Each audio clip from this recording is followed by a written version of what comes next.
Oke guys, welcome back to Daily Charting with Toshi, di mana kita akan daily chart your favorite cryptocurrencies. Dan kita balik lagi ke DCWT sesi pertama, di mana kita akan membahas mengenai Bitcoin dan Ethereum. Buat lo yang pengen pair favorit itu dibahas di DCWT sesi kedua, boleh komen di bawah, dan kalau demandnya cukup banyak, kita akan masukkan ke DCWT sesi kedua, yang tentunya kita akan lebih fokus pembahasannya ke altcoins ya.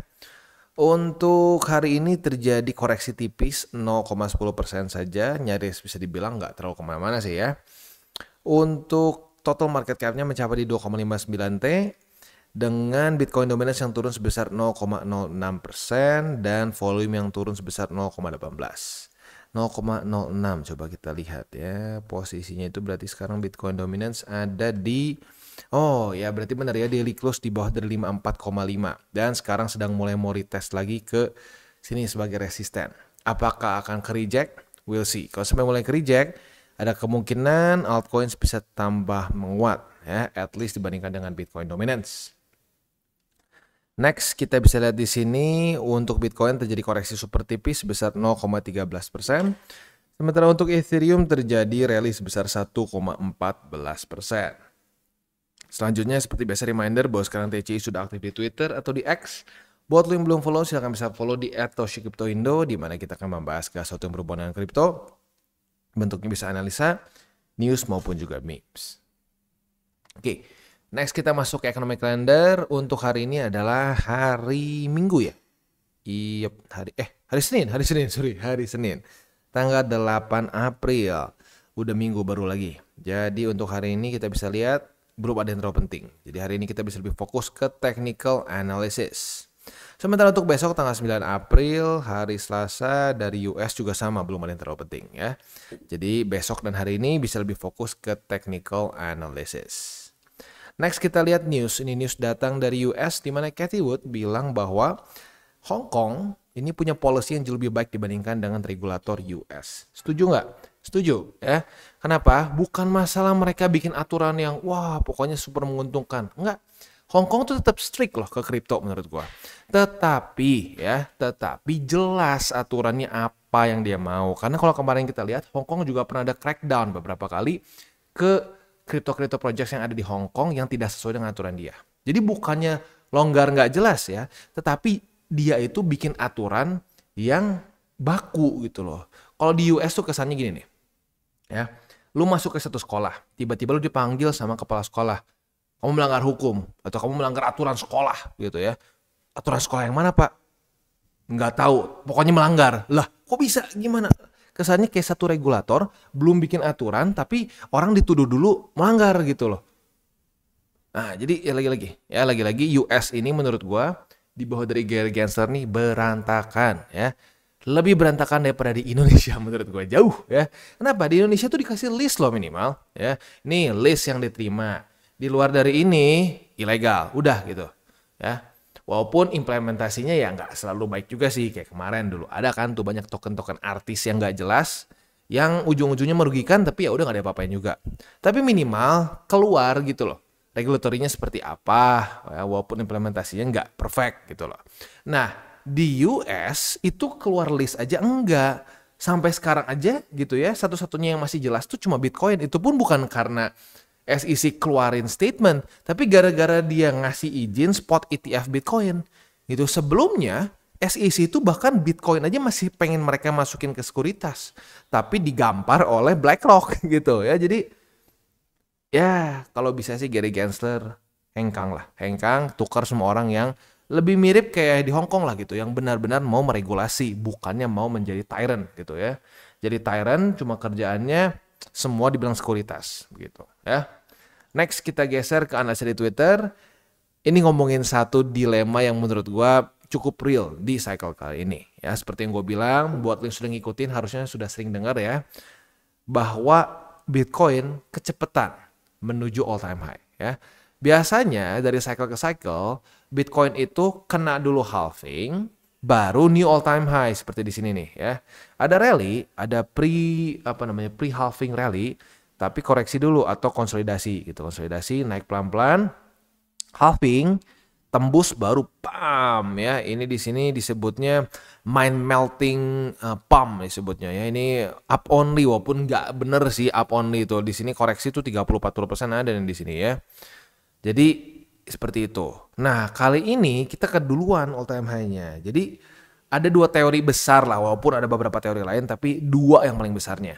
Yang pertama adalah ini akan langsung pump dan basically Bitcoin kecepatan setahun gitu. Jadi kemungkinan besar biasanya secara teori 28 November itu harusnya Bitcoin tahun 2025. Kalau menurut teori ini dia kecepatan. Jadi 2024 beres, udah dapat all time high baru, udah dapat cycle top baru. Nah, teori kedua adalah berarti koreksi dulu. Teori keduanya ini koreksi dulu, konsolidasi dulu seperti di sini, baru setelah halving, bam, naik lagi ke atas. Begitu. Ya. Mana yang benar? Kita bukan dukun. Kita sebagai investor harus siap dengan dua skenario itu. Ya. Tapi intinya apa? Ya intinya sih ini mau ngepam sekarang, mau ngepamnya nanti nunggu dulu. Kita udah profit buat lo ngikutin DCWT. Karena kita bahas DCWT itu udah dari zaman di sini nih ya. Ya sebenarnya enggak sih, udah dari di sini nih. Dari sini kita udah bahas mengenai TP beberapa kali. Dan waktu lagi turun ke sini juga kita terus dengan cukup konsisten membuat DCWT. Bahkan kita sampai berhasil juga bukan predik ya, tapi kita memperlihatkan statistik bottom di sini yang ada di angka 15.500-an.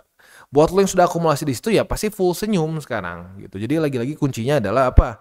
Berpikir jangka panjang. Ya, berpikir jangka panjang dan terus akumulasi. Jangan cuma diliatin gitu ya. Next kita geser ke TA. Untuk Bitcoin kita bisa di sini kondisinya itu oke lah ya, tetapi seperti dengan pembahasan kita kemarin-kemarin ya, gue udah bilang kalau dia berhasil mantul di EMA 20 targetnya adalah 70.000 dan apa yang terjadi beneran kena begitu. Jadi gini ya, selama nggak ada data-data yang aneh-aneh dari US gitu ya, semuanya cenderung adem-adem aja, nggak ada kesannya bensin-bensin yang bisa bikin market bergejolak, TA tuh sangat akurat menurut gua. Yang kadang-kadang bikin orang ngerasa TA tuh nggak akurat apa? Ada news tertentu, ada krisis tertentu, ada kecelakaan, itu faktor X begitu ya. Itu sama aja kayak gini, lu sama aja kayak nyalahin mobil ya, gepeng gara-gara dia kena batu gitu dari pegunungan gitu loh. Misalkan dia lagi lewat di gunung nih, tiba-tiba longsor, hancur. Lu nyalahin mobil, ya kayak gitulah kasarnya ya. Lu nyalain TA nggak pas gara-gara ada event-event besar gitu, ya sulit. Gitu. Jadi lagi-lagi kalau lu ngerti cara pakainya, lu akan senang pakai TA. Tapi kalau lu nggak ngerti cara pakainya, lu akan kebingungan dan cuma kesel sendiri gitu ya. Oke. Next kita lihat di sini PR-nya apa? PR-nya sih kalau gua lihat ini kan sedikit ke reject nih ya. Jadi kalau gua sih sekarang lebih simpel aja, bertahan di atas dari EMA 20 ya. Bertahan di atas EMA 20, lebih bagus lagi kalau dia bisa daily close di atas dari 70.000 gitu ya. Oke. Next kita geser ke indeks dolar. Indeks dolar sendiri di sini ini hari Senin ya, udah buka lagi, reject lagi oleh 104,43. Semoga setelah reject dua kali dia bisa daily close di bawah dari 104,15 dan jadikan ini sebagai resisten, lanjut membuat lower low.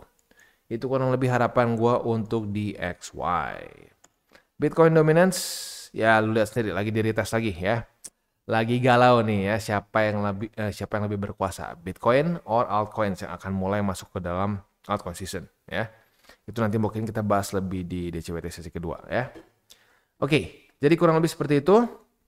Selanjutnya buat yang masih newbie gue ingatkan lagi ya, cryptocurrency market dalam bull run pun ya, bull run ini gue udah gak tahu berapa kali gue kasih lihat ya. Dalam bull run seperti ini pun, koreksi yang terlihat tipis, ini tuh sebenarnya bisa 30%. Kalau lebih keras lagi di sini nih ya, di bawah sini. Ini tuh 50 kalau nggak salah ya.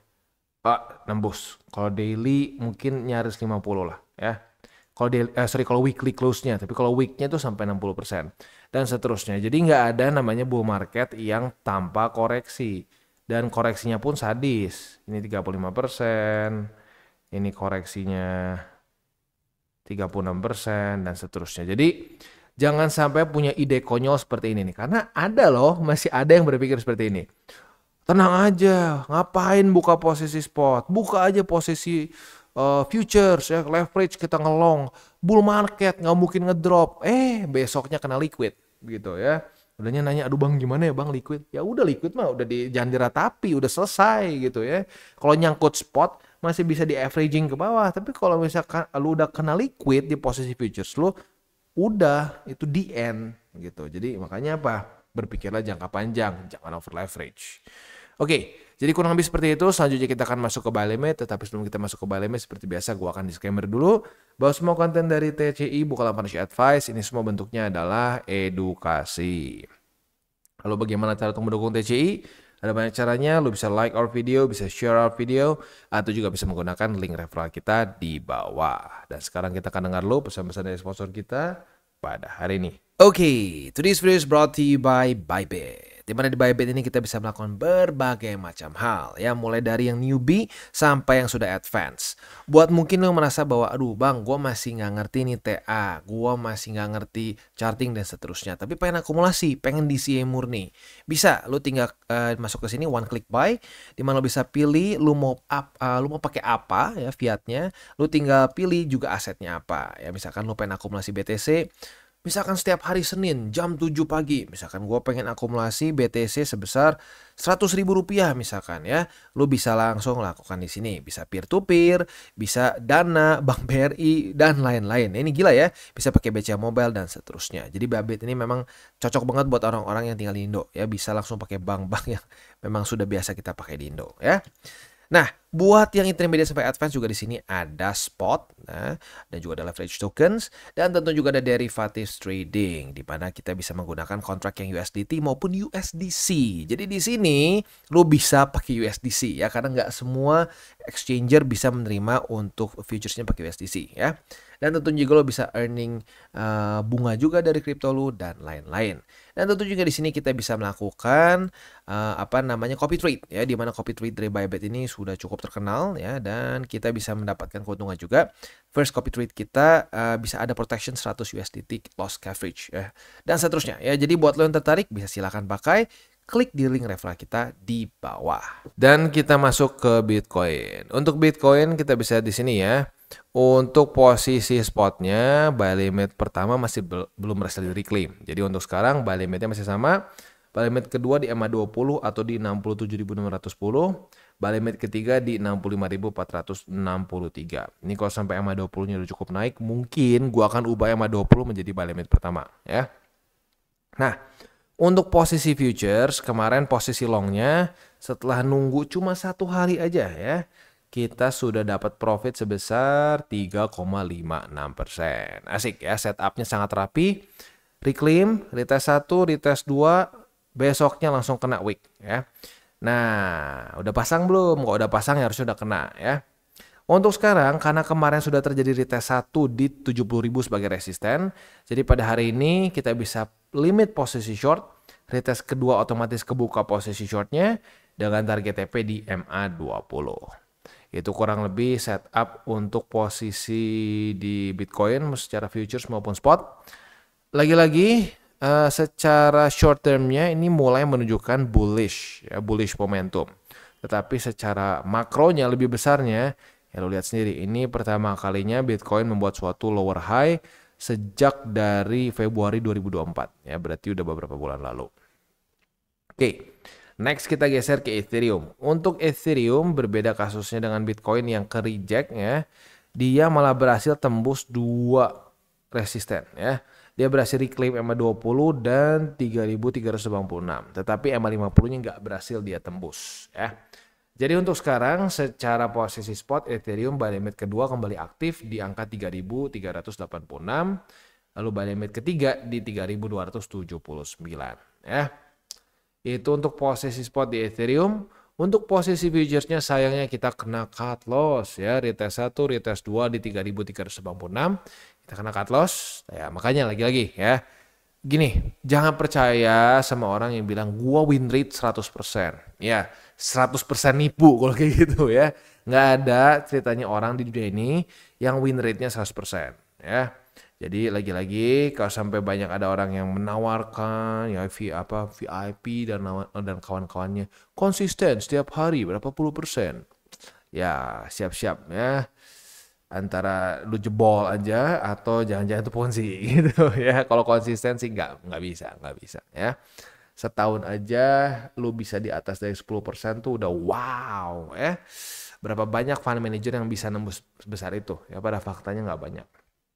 Jadi hati-hati ya, jangan sampai banyak ketipu karena sudah dalam kondisi bull market makin banyak scammer-scammer yang menjanjikan berbagai macam hal lah gitu ya. Oke, jadi kurang lebih seperti itu untuk Ethereum.